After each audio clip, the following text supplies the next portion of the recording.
ఓం నమ శివాయ శ్రీమాత్రే నమః. ఈ షార్ట్ వీడియోలో డబ్బు గురించి ఇది కూడాను, ధనం మాకు సమృద్ధిగా కలగాలి గురువుగారు, ఏదైనా పవర్ఫుల్ రెమెడీ చెప్పండి అనేవారందరికీ ఈ రెమెడీ. మీరు ఏం చేస్తారంటే, లఘు కొబ్బరికాయ దొరుకుతుంది మార్కెట్లో, దీన్ని శ్రీఫలం అంటాం. అలాగే హతా జోడి మన వీడియోలో చెప్తూ ఉంటాను. అలాగే గోమతి చక్రాలు, ఒక లఘు కొబ్బరికాయ, ఒక గోమతి చక్రం, హతా జోడి, ఈ మూడు తీసుకొని ఒక మూటగా కట్టండి. ఎర్రటి క్లాత్లో కట్టి మీ పూజా మందిరంలో అక్కడ పెట్టించండి. రోజు సాంబ్రాణి ధూపం చూపించండి. మనసులో కోరిక చెప్పండి.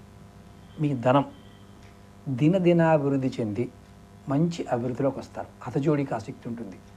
లక్ష్మీ సూక్తం చదివిన, శ్రీ సూక్తం చదివిన అద్భుతమైన ఫలితాలు కలుగుతాయి. ప్రయత్నం చేయండి, ఫలితం పొందండి. ఓం నమః శివాయ శ్రీమాత్రే నమః.